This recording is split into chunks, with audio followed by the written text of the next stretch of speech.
And we are live. Hello, everyone. Welcome to tonight's live Viviana live stream. And tonight's topic is how to transition from corporate career to entrepreneurship. And thank you so much for finding some time this evening to join our live discussion. Please make sure you introduce yourselves in the comments. Let us know what you do and join our conversation with your comments and questions. If you're new to my live show, I'm Yana Martins. I'm a video confidence coach, and I help my clients to overcome camera phobia so they can connect with their professional community online through the power of the video. So tonight, we are going to talk about how to transition from corporate career to entrepreneurship.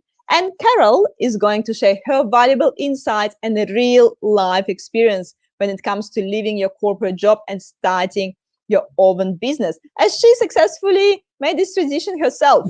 So, and as the world is changing, new opportunities are popping up. I'm sure very few of you has been thinking about taking your side hustles to the next level. So obviously, it's a really relevant topic in today's world. So please tag and share with your friends who need to hear this. So before I pass it on to Carol to introduce herself, I just want to remind you that we're going live on LinkedIn, Facebook, and YouTube. So to watch the replays, please subscribe to my YouTube channel or head to my website, yanamartins.com.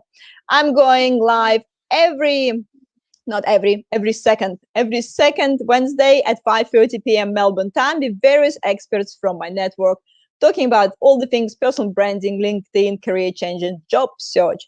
So we are going to answer all your questions, at least try to answer all your questions from all the platforms. Please make sure ask as many questions as you want, and most active participants will also receive a nice surprise at the end of the stream. So we have Andrew joining us today. Hi, Andrew. And I'm just gonna put it here so that give everyone a reminder, please make sure introduce yourself in the comments and let us know where you're watching us from. So that's enough of me, passing on to Carol to introduce herself.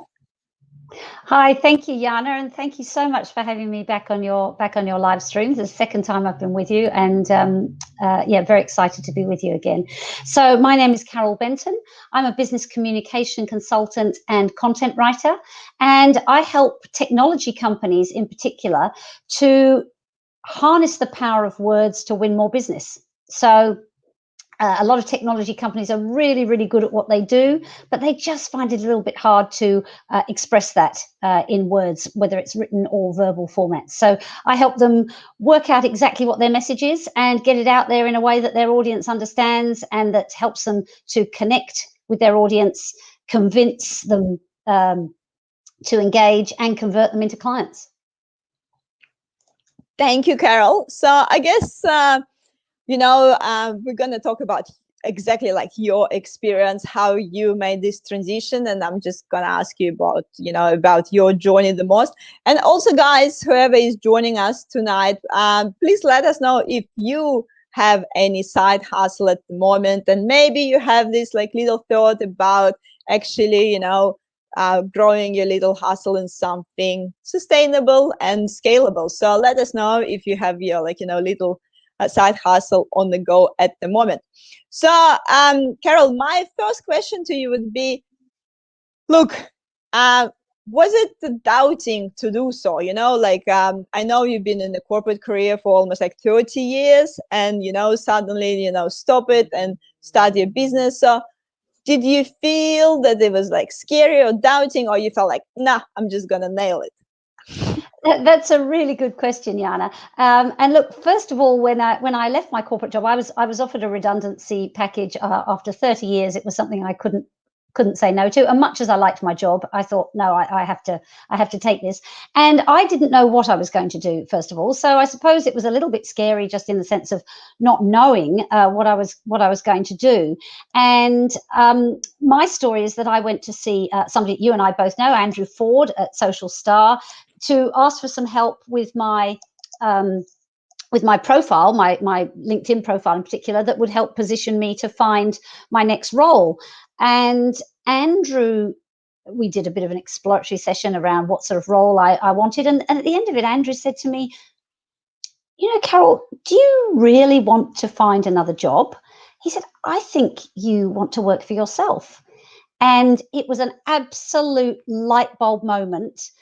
And sometimes you don't even acknowledge something in your own head. And then when someone else says it, it kind of puts it out there. And so for me, the moment Andrew said that, I thought, oh my God, yes, that's what I want. And so the answer is yes, it was a little bit scary, but I wanted it so much that I sort of the fear went to one side, and I worked through it. And actually, Andrew is very helpful in terms of helping me get the business up and running and work out what it was I was going to do. But so yes, it was scary, but it was even more exciting. So the only thing I can compare it to is childbirth, where the thought was a bit scary, but what I was going to get at the end of it was so exciting that it was worth it. So that's what it was like for me. Actually, we mentioned Andrew a few times. I'll give him a little advertising in the middle. So if anyone if anyone don't know who Andrew is, we did some live stream with him before. He talking about LinkedIn Premium in one of my shows. So you can always go back to 16th of September. So you can always go back on one of the videos and have a look. Check it out. My live stream with Andrew talks about LinkedIn and personal branding on LinkedIn as well. It was through Andrew that you and I met, Jana, as well. So perfect. Small word. So okay, back to the transition. So look, so it was kind of a bit sudden in the way, because it's not like you had this side hustle for a while and then decide to build the business. So I guess my question is it ever right time? Because some people actually have a side hustle for years, but not ready to quit the job to take it to the next level and build a business. So I guess for you, maybe it was the right time because it was like a redundancy and change your job. Do you think it's ever like a right time to start the business? I think there are some things that have to align, Jana. I'm not sure there's ever a completely right time, but I think there's some things that have to align. And I would say there's probably three things. So one is your experience. You wouldn't want to necessarily, if you've been in a corporate career, I mean, corporate is fabulous for the experience and the credibility it can give you, and just the opportunities that you get. So I think I think part of the right timing is around experience. You've got to have had enough time to build up that experience, that credibility, some business knowledge, some contacts. The best thing I left corporate with was my relationships. So there's the experience. You don't want to wait too late. You don't want to wait until you're ready to retire and you've got no energy left. But then again, you don't want to necessarily do it too early before you've got that experience. So that's one thing. Secondly, I think, of course, financially it has to stack up. My experience from doing the 3-month course with Andrew was there are a lot of people on there who had a side hustle, but had a side hustle for years. And the issue is that they needed the job for the financial stability, but they didn't have that urgency to build the new business. So I was very lucky because I had a redundancy payment that gave me a financial buffer, a window of time to build the business. So I think financially, of course, things have to line up. And the other thing is at a personal level, creating a business and building a business takes a lot of time and energy, which is why, by the way, I never ever had a side hustle when I was in corporate, because that also takes a lot of time and energy. I don't know how people do it, but it's got to be the right time for you and your family and your social and personal time. And for me, with my kids sort of being teenagers, it was pretty much the right time. So the answer is no. I couldn't sort of say to people, right, do it at 31 years and 3 months, or do it at 55 or whatever. But I think certain things have got to align up, and for me, it was the personal, the financial, and the experience. Yeah, definitely. And I'm glad you mentioned also about this, like a safety net. I definitely can relate to this, and quite often, the people have this side hustle, and they still kind of in the comfort zone in a way, because you still have your, salary and your lifestyle. And sometimes you maybe don't have enough motivation or time to push this side hustle to another level. So because you still kind of partly in the comfort zone. So I guess there is no approach to fits all, but definitely sometimes you need to put yourself like out there to actually, I guess the simple example would be you probably would chase clients and follow up more than you don't have a job. Exactly right. Exactly right. And look, I did, as I mentioned, I did Andrew's launch in 12 weeks course, which is one or a few hours a week for 12 weeks, which actually took you through all the steps, just the practical steps to setting up the business. But that was virtually full time in itself, setting everything up. And then, of course, you get into the stage of finding clients and chasing things up and starting to do the work and building your IP. I mean, for a business like mine, which is consulting, which is all based on IP, it's no good just having it all in your head. You've got to spend time developing your materials. So for me, I have to say that I was in a position, yes, I had that financial buffer for a short while, but I had to make it work. I'm a breadwinner. I have a family, and I had to make it work. And I think that is a very, very powerful motivator. I think if it had been a side hustle, you're absolutely right. I wouldn't have had the energy to put into it, and I wouldn't have necessarily had the same motivation. It absolutely had to work for me because I didn't want to go back into corporate. I didn't want to go and get another job. So the only alternative was I've got to make this business work. And so far, 6 years on, it's still going. Sandra saying, I think personally timing is everything. Nature teaches us all the time the importance of timing. Especially in 2020, we notice it a lot. Yeah. So here's so basically you mentioned that you didn't want to go, back to corporate, but I guess the question is, do you actually miss anything about corporate? Well, that's a really good question. I don't miss the travel, but I do miss the air miles. That's no, the thing I thought I was going to miss was the people. So the job I had in corporate, I had not only fabulous colleagues and a great team that I worked with within the company I worked for, but I also had I had great relationships with a really good ecosystem of business partners, clients, distributors. I had this really great ecosystem, and my biggest fear and sadness was, oh gosh, I'm really going to miss being part of that industry group, that ecosystem, even competitors. We were all part of this ecosystem. But you know what? They're now my clients. Or a lot of them are my clients, or they're referral partners. I'm in touch with just about all of them. I still am part of that group, as it were, just in a different context. So that for me was what I thought I was going to miss, but actually I managed to turn it around into a positive, and therefore it's not something I miss because I still have it. So no, there's nothing. Look, occasionally I miss having colleagues, but for me, the upside of being able to make my own decisions and manage the business in the way I want to manage it more than makes up for that. And I've joined networking groups, which actually makes you feel like you have colleagues. You have other people to bounce ideas off and chat to. And I have a great business coach. And, so the short answer is no, there's nothing I miss. Yeah, but definitely I'm glad you mentioned about networking group and, having business coach, because I think that's one of the problems when people transition to entrepreneurship, that they feel a bit lonely because they feel like they don't have anyone to bounce ideas, or they don't have anyone like to support them or help them with the decisions. And I guess that's exactly what we do. We're trying to be part of the networking group and find like-minded people. Yeah, networking for me has been absolutely fantastic. And I joined a group in Melbourne called Fresh Networking, which is absolutely brilliant. As you know, I'm now based in the UK, and so I've got a networking group here. And look, it's fabulous. It really is like having that group of group of colleagues.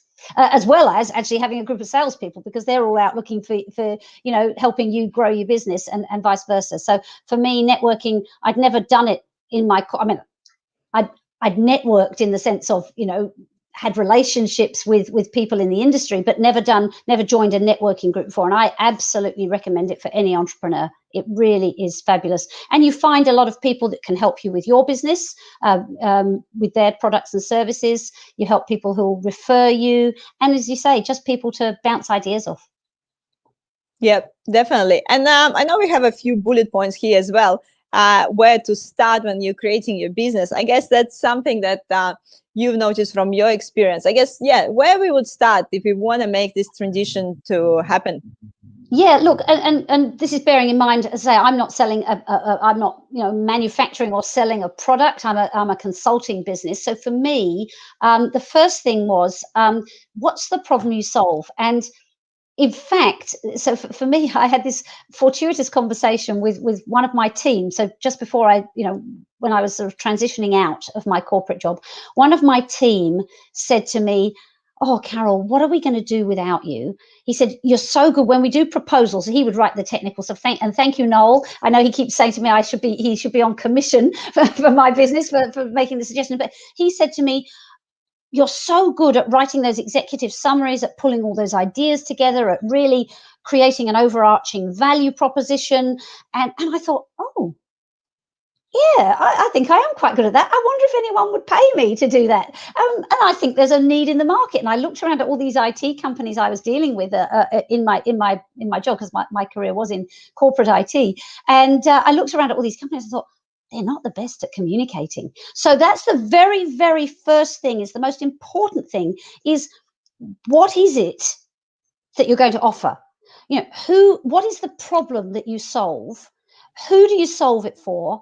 How do you solve it, and what are the benefits? And when I did Andrew's course, we worked a lot on this, and being able to pitch very succinctly in a minute, being able to pitch what it is that you do, but really being clear in your mind about, what's the problem I solve? Who has that problem? How do I solve it? What is my offering? And really productizing what you do, and then what are the benefits they're going to get from working with me? Because if you can't articulate that, then really you haven't got a business. And I'm glad you gave the example what's happened with you and your colleague, because that could be a really good exercise. If someone in the corporate job at the moment, they're thinking about transition, have a think about what you're really good at in your job, and ask your colleagues, exactly, like ask your colleagues what they would recommend you for. And it can be really specific as well, like proposal, really specific example. And it can be productized quite easily as well. And I'm sure a lot of people in their workplaces can find this really specific thing they're really good at, but because they've been doing it for 30 years, they don't even think about how good they're at this thing. That's exactly right, Anna. And actually, that's a lot of that is what I do for my clients. So you know how when you're trying to write your own CV or your LinkedIn profile, and you can't do it because you're so close to it. It's very hard to do it for yourself. And that's exactly what Noel gave to me. He was able to see from the outside something that I was good at that I just hadn't really thought about. And that's actually a lot of the value I bring to my clients, is because I'm outside. I ask them those questions, and I draw out what it is they're good at. And help them articulate that, because again, they can't see it really from the inside. They know it, but they can't really draw it out and articulate it. So actually, what Noel did for me is kind of in a way what I do on a bigger scale for my clients. So yeah, that's a really great tip actually. If somebody is thinking about leaving corporate, have a word with colleagues and friends and ask them what it is that you're good at, because they see it far better than you do. And I'm sure, I think a lot of people have been in a situation and they're leaving job and they need to do handover and they need to train the person who taking their job. That's the moment they actually realize that they're experts in something. Yeah. Because before you just keep doing it on an everyday basis and think like everyone knows how to do it. But once you have a new person in front of you, you need to explain what you need to do. I think that's a lot of time people have this like light bulb moment, thinking like, oh, I'm actually really good at what I'm doing. That's right. Yeah. So pretend at your job that you need to hand it over to someone. And think about what would be the main points. Sandra has a question. What about mastermind group? What's your opinion on these ones?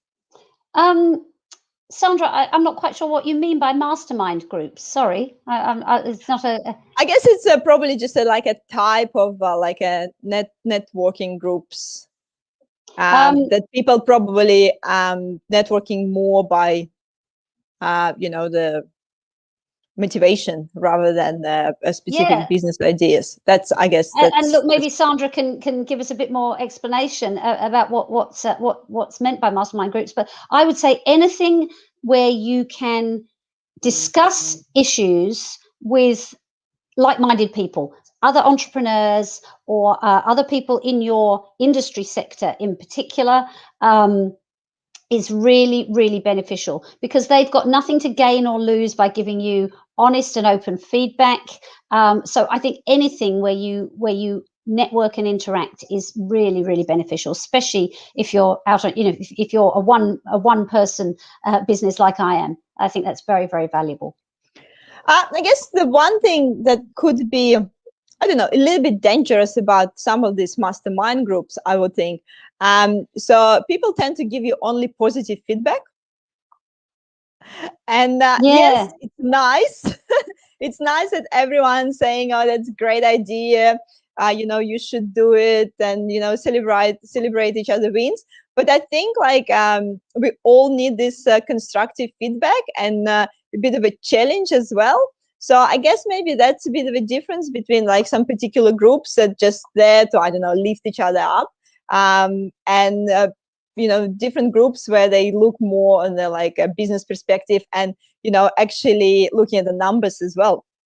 Yeah, and look, that's why I would really, really recommend a business coach. So, I have a fabulous business coach, Michelle Carson, and the great thing, we know each other so well now. So she absolutely lifts me up, but she also gives me really, really honest feedback, to the point where we know each other so well. The other day we were on a Zoom call like this. We were doing a coaching session, and I was sort of saying, oh, look, I was thinking about this and this. And she didn't even say anything. I said, oh, you've got that face. Because I knew from her face, she was sort of, Carol, now, have you really thought about this? Is that really what you want to do? And so it's a very, very trusted relationship. But you're absolutely right. When in a networking group, it is much more about building each other up. Depending on the relationship you have with somebody, they might give you some constructive feedback that's not, oh yeah, you're great, keep going. It might actually be something about, oh, have you thought about this? But when you are paying a business coach, they absolutely give you really good, honest feedback, even when it's stuff you don't necessarily want to hear. So Sandra, coming back to us about the mastermind groups, they're groups of business people that get together to discuss business and ideas. They work on a pay system. So I guess it's someone who it's like a coaching groups. Yep. Yes. I guess well, like Andrew with the Social Star was building that, we can call it mastermind group. Yeah. Okay. Well, I think it's a great idea. Anything that gives you feedback and encouragement, and just that, we all need, certainly the last year has shown us, we all need human interaction. And when you're sitting, my business is perfect for a pandemic, in the sense that I work at home on my own, and I can do everything I need to do on Zoom. But we do need human contact, and networking groups are fabulous for that. Oh, look, I'm going to build up a little bit on Sandra's question, actually, because what do you think, again, as a solopreneur?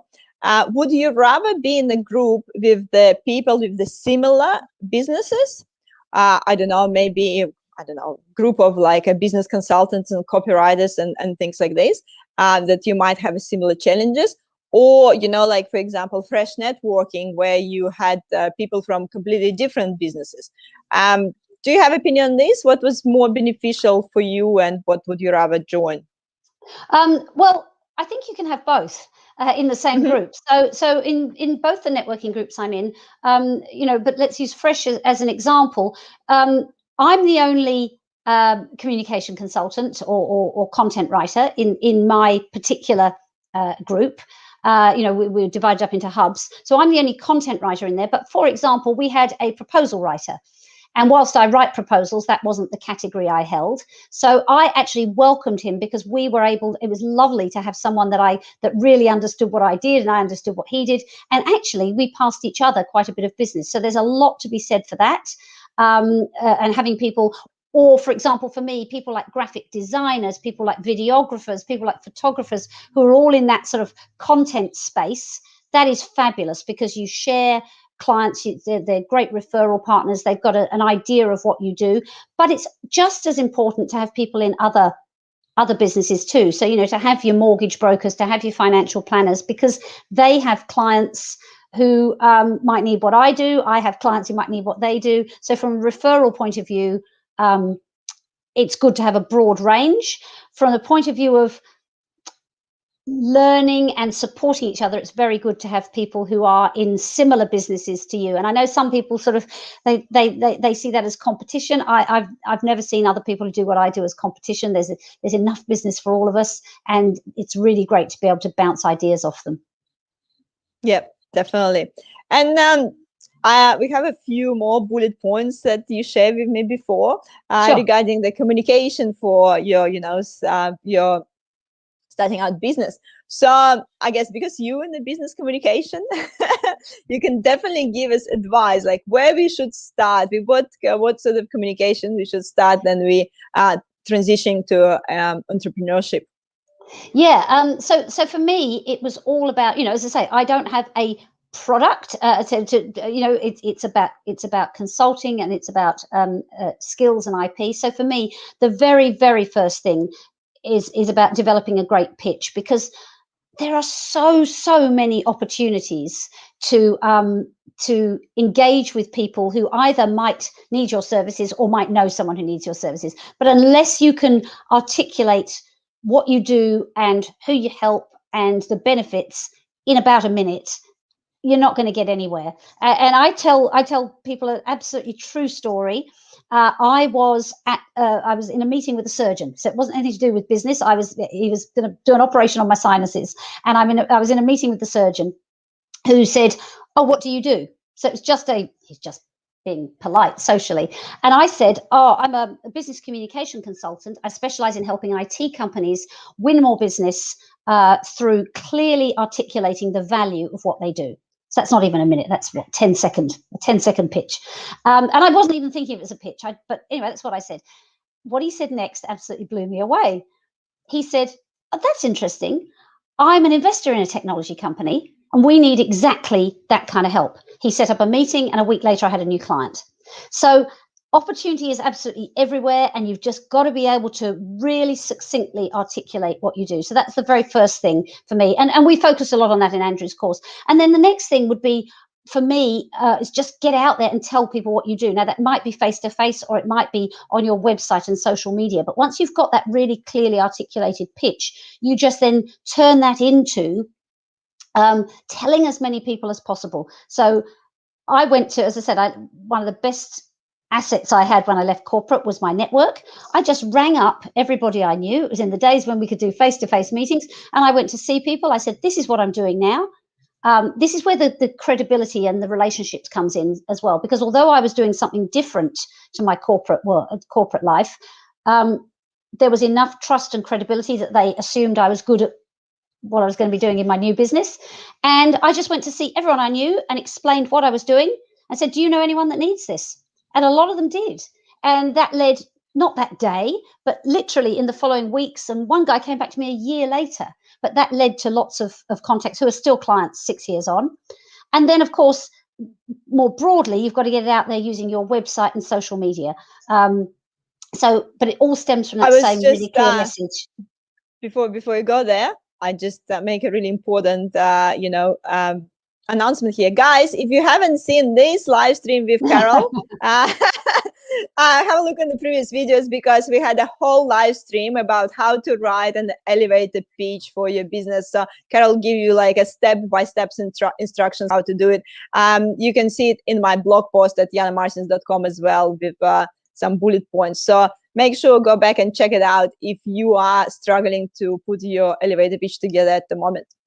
Back to your slide. Yeah, no, that's it. So really, as I say, in terms of building the client base, it was about that. It was about having the message and then getting the message out there face to face and through digital channels, through my website, through social media, primarily LinkedIn. Doing things like this live stream with you, Yana, and I did that one on how to build an elevator pitch. And then the final point on that list of bullets was, for me, it was all about developing my IP. And that was a process over the first 2 or 3 years. In fact, it's still ongoing. So, developing your program. So the first time you do something, you're thinking, oh gosh, I better write this all down. I better develop a package. I better develop, whether it's an ebook, whether it's a presentation, whether it's a workshop. So developing that IP, because as I say, I had all this information in my head, but I wanted to have it in a productized format so that I could, whereas to a certain extent, every engagement with a client is different. There's a lot you can productize. So, I've now got my workshops, I've got my ebooks, I've got my courses that I run, I've got frameworks for engagements with clients, frameworks for all the different forms of content. So, and I'm, putting that all together into a book as well. But watch this space. But it's about developing that IP and putting it into productizable formats. Now that's for a consulting. Yeah. That's for a consulting business like mine. But basically, no matter what is your business, you can definitely follow, your first step. Actually, create this elevator pitch where you clear explaining what your, future business or products actually do and what problem it's solving, and then just tell everyone. It might sound simple, but that's just so important. People just don't use it. They don't do it. They don't use it. In the example of your surgeon, sometimes we just mumble something and keep going instead of just putting like 3 sentences together that clearly explain what we do. And if it's specific enough and that that's a problem that's solving, people will resonate. And could be simple but really powerful. Yeah, exactly right. And so many people, their business is their best kept secret. They are the ambassadors for their business, but they're not acting as ambassadors for their business. Yeah, what if someone put a bad eye on it, Yeah. Jay is saying, great conversation, Yana. Thank you, Jay. So what was my next question? So I guess I want to ask you guys who was on the stream as well, do you know what are your strengths? Because that's one of the problems, I guess, that people face and they're trying to transition, because you're boiling in your head, you're thinking about, oh my God, what I should do, if I should, take my side hustle to the next level. But really think, what are your strengths? And do you know them, or is it just your assumptions? Yeah, because getting the feedback, as Carol mentioned before, could be really, really valuable. So, I don't know, Carol, what's your strengths apart of writing? Well, my strengths, I think, are in asking the right questions to draw out the value people really do. I keep asking, so what? A bit like a repetitive child. Why? But that is so important, because so many people will tell you what they do, when actually the important thing is the so what. What benefit does that drive? So I'm good at asking questions. Then I'm good at putting that into words that are really plain. I'm a big advocate of what is called plain English, using really clear, well-structured, very accessible language that follows a logical structure. This is not fiction we're writing. It's not flowery. This is business communication. So it's about being clear. I'm very good at seeing an overall message and articulating that in a way that is really clear and logical and well structured. And this is actually so hard to do, especially for yourself. Yeah, absolutely, absolutely. So it's about drawing out the message and then communicating it. Because so many times then we can see something from when we see something from the other perspective, we can explain it. Or like so many times, then I think it's a good exercise as well. When you're going to network event, asking someone to introduce you. So instead of you telling the person what you're doing, you ask someone to introduce you to that person and listen to the words they're using to explain your product or service. Sometimes you're learning quite interesting things about your product, and that's make you think about, oh my God, like I definitely not clear with my elevator pitch, or like these people still no idea what I'm doing.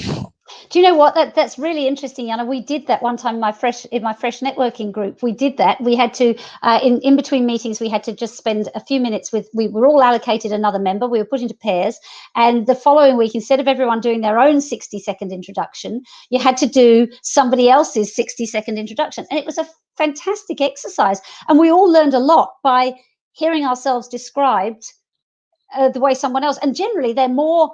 They've got really good clarity about what, or they can offer an insight that you can't yourself. So yeah, we did that, and it was a great exercise. In fact, you've made me think we should probably do it again sometime soon. Sandra is saying it's ongoing learning my strengths as I change it and evolve, but feedback has been valuable. Some of mine are writing, communication, sales, and providing step-by-step framework for the clients. Oh, well, there we are, Sandra. Sounds like you and I are quite similar in our skills. So I think, so Sandra is doing copywriting. Okay. There you go. So we're trying to be in time today.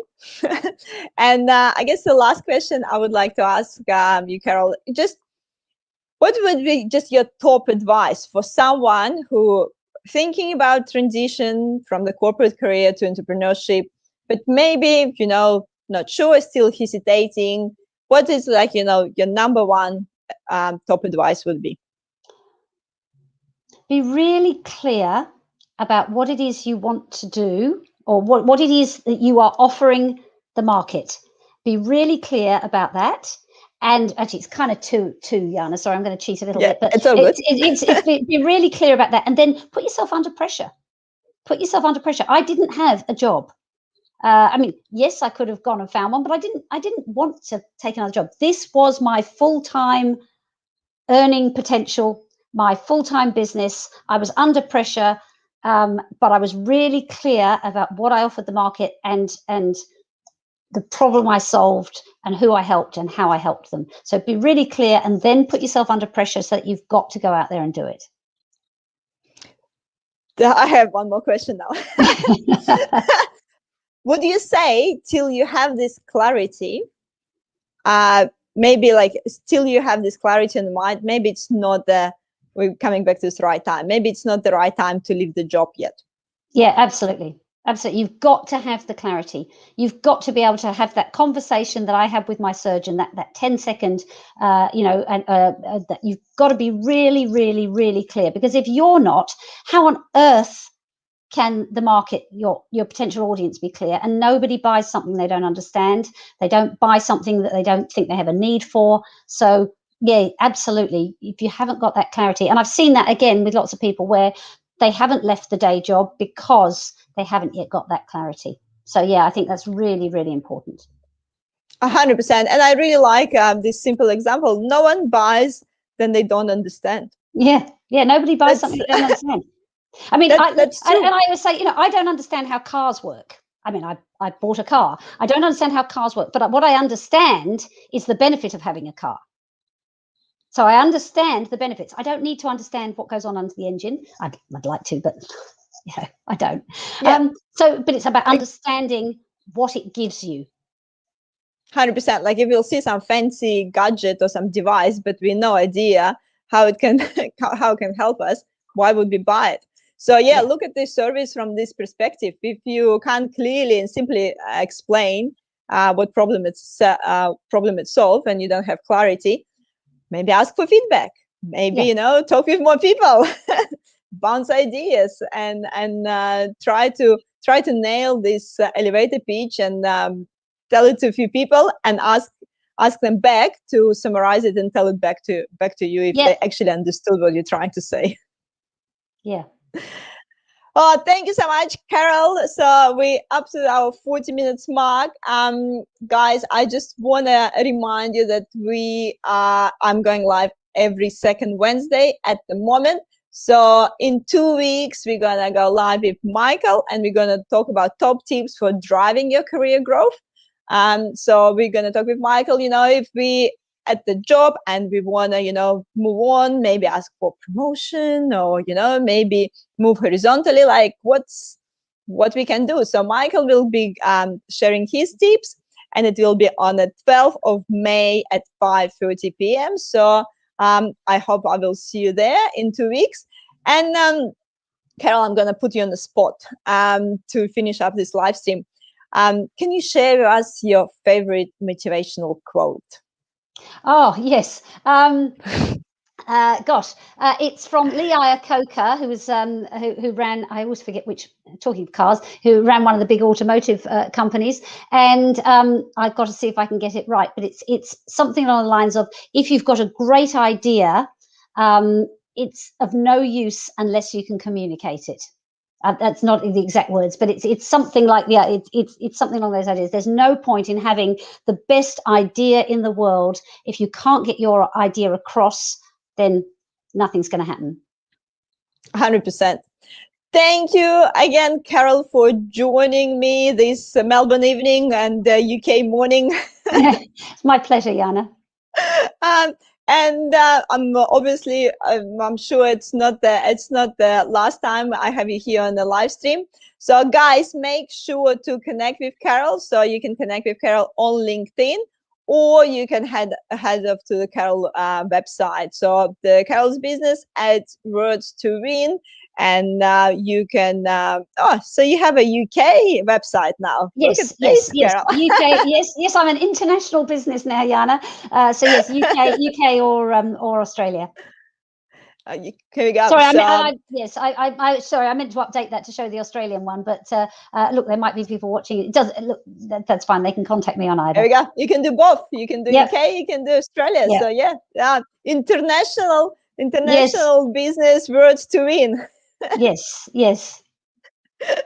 Thank you so much, Carol, again. And I probably won't catch up for a coffee soon, but no, it probably won't be a coffee, but I'm sure we'll catch up on Zoom soon, Jana. It's been an absolute pleasure. And look, thank you for the help you've given me in helping me get my message out there on video. So, but no, this has been great. Thank you. Thank you, Carol, and see you around. See you. Bye-bye. Thank you.